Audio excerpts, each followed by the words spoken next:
আমি অত্যন্ত দুঃখের সঙ্গে আমি হাউসকে অবগত করছি, গত 24 তারিখ শুক্রবার আমি আমার নির্বাচনী এলাকা 161 নেত্রকোনা 5 আমি আমার সাংগঠনিক কাজে সামাজিক কাজে এলাকায় যাই। কাজ শেষ করে ফেরার সময় আমি একটি ফিলিং স্টেশনে দেখতে পাই প্রচুর গাড়ির ভিড়। তখন আমি স্বাভাবিকভাবে সেখানে দাঁড়ালাম, ফিলিং স্টেশনে আমার গাড়ি রেখে আমি মানুষের খোঁজখবর নিলাম। ইতিমধ্যেই মাগরিবের আজান হয়ে যায়। আমি ফিলিং স্টেশনের সেখানে নামাজের জায়গা, সেখানে নামাজ পড়তে যাই আমার লোকজন সহ। এই মুহূর্তে বিএনপির কিছু লোক যারা বিএনপির নাম ধারণ করেছে, তারা সন্ত্রাসী, তারা আমার গাড়ির উপরে হামলা চালায়। আমার লোকজন যারা সাউন্ড শুনে আসে তাদের উপরে হামলা করে, শারীরিকভাবে নির্যাতন করে। এবং আমি যে মসজিদে ছিলাম সেই মসজিদে গিয়ে আমাকে খুঁজে বের করার জন্য চেষ্টা করে। মুসল্লিরা মসজিদের দরজা বন্ধ করে দেন। সেই মসজিদের দরজা ভাঙ্গার জন্য বিভিন্ন অস্ত্র দিয়ে তারা দরজার উপর আঘাত করে এবং আমাকে অকথ্য ভাষায় গালিগালাজ করে আমাকে মারার জন্য হুমকি দেয় এবং তারা আমাকে মেরে ফেলার জন্য চেষ্টা করে। পরবর্তীতে আমি শুনতে পাই যে সেখানে পেশাদার কিলারকে নেওয়া হয়েছিল যাতে আমাকে হত্যা করা হয়। কিন্তু মসজিদের মুসল্লিদের প্রতিরোধের মুখে তারা দরজা ভাঙতে পারে নাই বলে আজকে মাননীয় স্পিকার আপনার সামনে দাঁড়ানোর সুযোগ হয়েছে।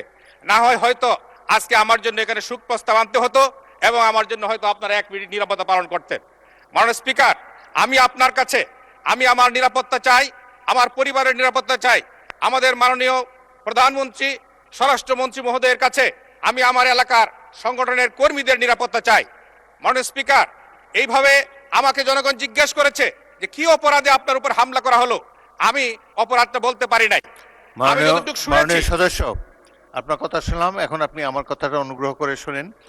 আমি পত্রিকায় দেখলাম যে আপনার এই ঘটনায় একটি মামলা হয়েছে এবং পুলিশ 9 জনকে গ্রেফতার করেছে। মাননীয় স্পিকার, পুলিশ যাদেরকে গ্রেফতার করেছেন তাদের মধ্যে একজন শুধু তালিকাভুক্ত আসামি, বাকিরা সবাই নিরপরাধ। আজকে 9 জনের জামিনে চলে আসছে। আর যারা আসামি ছিলেন তারা সকলেই মিছিল করতেছেন। এই মুহূর্তে আমার কাছে ফোন এসেছে 3টার সময় যে তারা মিটিং করতেছে। ওকে, মাননীয় সদস্য, অপরাধীরা ঘুরে বেড়াচ্ছে। মাননীয় স্পিকার, আচ্ছা, আমি মাননীয় এসপি মহোদয়কে বলেছি যে অপরাধীরা প্রকাশ্যে ঘুরে বেড়াচ্ছে কিন্তু তাদেরকে গ্রেফতার করা হচ্ছে না, তালিকাভুক্ত আসামিদেরকে। মাননীয় স্পিকার, আমি আপনার মাধ্যমে আমার নিরাপত্তা চাই এবং আসামিদের যেন গ্রেফতার হয়, তাদেরকে উপযুক্ত শাস্তির ব্যবস্থা করা হয়। আমি আপনার কাছে সহযোগিতা চাই। ধন্যবাদ মাননীয় সদস্য, আপনি দয়া করে বসুন। বিষয়টি অত্যন্ত দুঃখজনক। একজন সংসদ সদস্যের উপরে হামলা, এটি কখনোই। আচ্ছা, মাননীয় কে বলবেন? মাননীয় মন্ত্রী মির্জা ফখরুল ইসলাম আলমগীর। ধন্যবাদ মাননীয় স্পিকার। আমি আপনার মাধ্যমে মাননীয় সংসদ সদস্যকে এবং জানাতে চাই যে ব্যাপারটা যেটা ঘটেছে সেটা অত্যন্ত দুঃখজনক। আমরা সবাই এই ঘটনার তীব্র নিন্দা জানিয়েছি এবং এতে আমরা অত্যন্ত দুঃখিত বোধ করেছি। আমাদের সংসদ নেতা পাশেই বসে আছেন, তিনি আমাকে বলেছেন যে তিনি নিশ্চিত করবেন যেন এটা সুষ্ঠু একটি তদন্ত হয়, প্রকৃত অপরাধীদের খুঁজে বের করে তাদেরকে শাস্তি প্রদান করা হবে। ধন্যবাদ মাননীয় স্পিকার। এবং 2 জন অলরেডি গ্রেফতার হয়েছে।